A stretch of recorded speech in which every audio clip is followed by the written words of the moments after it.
ભાઈ પાકિસ્તાનમાં નાટક થાય એટલા ઓછા 8 ફેબ્રુઆરીએ ચૂંટણી થઈ અને મોટા ઉપાડે એ જ દિવસે મતગણતરી પણ શરૂ કરી દેવાય. ચૂંટણીમાં તો ધાંધલ ધમાલ થઈ મતગણતરીમાં પણ બબાલો થઈ. આટલી બબાલ પછી પણ પરિણામમાં કોઈને બહુમતી તો મળી જ નહીં અને એટલે જ કોકડું ગૂંચવાયું અને હવે 12 દિવસ પછી એ કોકડું ઉકેલાયું છે. સરકાર બનાવવા માટે ભિખારીસ્તાનમાં ફોર્મ્યુલા નક્કી કરવામાં આવી છે. ત્યારે કઈ છે આ ફોર્મ્યુલા અને આ ફોર્મ્યુલામાં કોણ વડાપ્રધાન બનશે? નવી સરકારનો આ કાંટાળો તાજ કોના માથે આવશે અને જ્યારે આવશે તો શું એ સહન કરી શકશે? પાકિસ્તાનમાં રહી આખરે સરકાર બનાવવા માટે નવાઝ અને બિલાવલની પાર્ટી વચ્ચે સહમતિ થઈ છે. ચૂંટણીના આટલા દિવસો વીત્યા બાદ હવે નક્કી થયું કે કોણ વડાપ્રધાન પદની કમાન સંભાળશે, કોણ રાષ્ટ્રપતિ બનશે. નવી સરકારની ચાલતી અટકળોનો આખરે અંત આવ્યો. બિલાવલ ભુટ્ટોની પાકિસ્તાન પીપલ્સ પાર્ટી એટલે કે પીપીપી અને નવાઝ શરીફની પાકિસ્તાન મુસ્લિમ લીગ નવાઝ એટલે કે PMLN આ બંને પાર્ટી વચ્ચે જે કરાર થયો છે તેની ઔપચારિક જાહેરાત થઈ છે. પીપીપી અને PMLN વચ્ચે આ કરાર અંતર્ગત ખાસ ફોર્મ્યુલા નક્કી થઈ. નવી ફોર્મ્યુલા મુજબ PMLN પાર્ટીના શહબાઝ શરીફને પાકિસ્તાનના વડાપ્રધાન બનાવવામાં આવશે. મતલબ કે શહબાઝ શરીફ બીજી વાર પાકિસ્તાનના વડાપ્રધાન બનશે. આ સાથે પીપીપીના આસિફ અલી જરદારી ગઠબંધનની સરકારમાં રાષ્ટ્રપતિ પદના ઉમેદવાર બનશે. મહત્વનું છે કે આસિફ અલી જરદારી અગાઉ પણ પાકિસ્તાનમાં રાષ્ટ્રપતિ રહી ચૂક્યા છે. પાકિસ્તાનમાંથી આર્થિક સંકટ દૂર કરવા ગઠબંધન કરાયું હોવાનું કારણ પીપીપીના ચેરમેન બિલાવલ ભુટ્ટોએ આપ્યું. દેશની આર્થિક સમસ્યા દૂર કરવા સંયુક્ત રીતે પ્રયત્નો કરાશે તેવી હૈયાધારણા PMLNના અધ્યક્ષ શહબાઝ શરીફે પાકિસ્તાનની જનતાને આપી છે. આ બંને પાર્ટીને ઇમરાન ખાન સમર્થિત પાર્ટીના અપક્ષ ઉમેદવાર કરતાં પણ ઓછા વોટ મળ્યા છે. ઇમરાન ખાને નવા ગઠબંધન પર આકરા પ્રહાર કર્યા. તેમના મતે જનતાને છેતરવામાં આવી છે. ચૂંટણીમાં ગેરરીતિ આચરવામાં આવી અને PTIને સત્તાથી દૂર રાખવા એડી ચોટીનું જોર લગાવાયું. ઇમરાન ખાન સમર્થિત પાર્ટીએ ચૂંટણી કમિશનરના રાજીનામાની માંગ પણ કરી છે. हर step of the way election commission उस जिम्मेदारी निभाने में नाकाम हो चुका है. Election commission form 45 election commission की जिम्मेदारी है. रिटर्निंग अफसरान, डिस्ट्रिक्ट रिटर्निंग अफसरान इलेक्शन कमीशन ने लगवाए. ये इनकी जिम्मेदारी थी कि उसके मुताबिक रिजल्ट बनता. अब चूंकि हम मुतालबा करते हैं कि उसके मुताबिक फॉर्म 45 के मुताबिक नतीजा अहस हो, लेकिन मौजूदा चीफ इलेक्शन कमिश्नर के साए तले ये आज़ादाना तरीके से नहीं हो सकता. चीफ इलेक्शन कमिश्नर चूँकि मुतनाज़िया हो चुके, वो free fair and transparent election कराने में नाकाम हो चुके. लिहाजा आज खान साहब से मुलाकात के बाद Pakistan Tehreek Insaf chief election commissioner से बाज़ाबिता तौर पर इस्तीफा का मुतालबा करती है.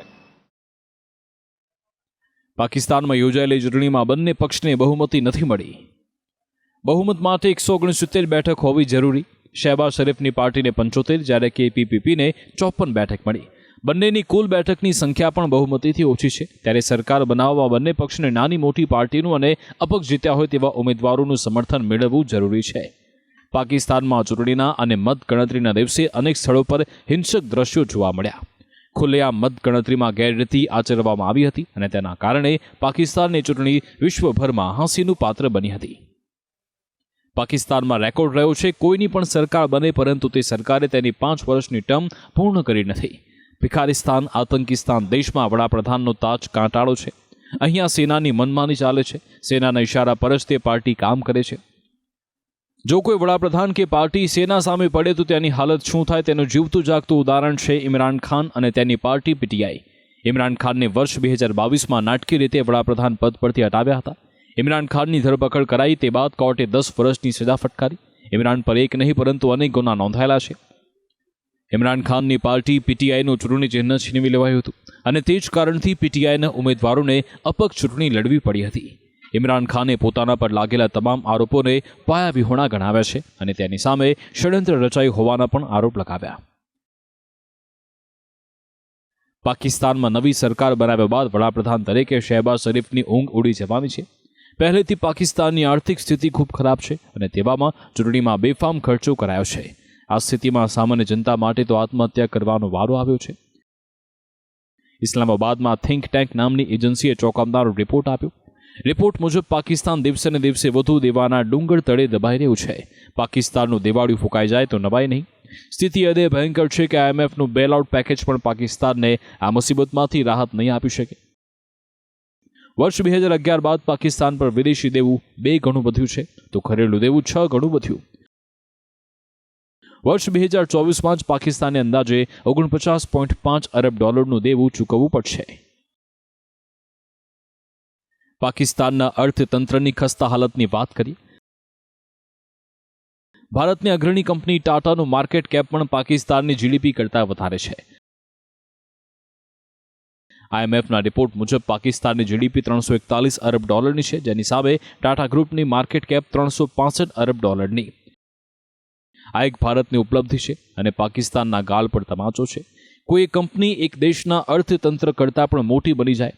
ટાટા ગ્રુપની એક કંપની TCSની વેલ્યુ $180 અરબ ને પાર છે. મતલબ કે TCSની માર્કેટ વેલ્યુ પાકિસ્તાનની GDP કરતાં અડધી છે. આતંકવાદીઓને પૂછવામાં અને ભ્રષ્ટાચાર કરવામાં જ પાકિસ્તાનની સરકાર અવ્વલ રહી છે. પાકિસ્તાનની સેના અને સરકારની જનતા ભૂખી મરે છે ને તેનાથી કોઈ ચિંતા નથી. અહીંયા તો બસ મોકો મળે એટલે સરકાર બનાવવાની અને જ્યાં સુધી સરકાર રહે ત્યાં સુધી જલસા કરવાના. ભલે ને જનતાને 2 ટંકના રોટલા પણ ખાવા ન મળે.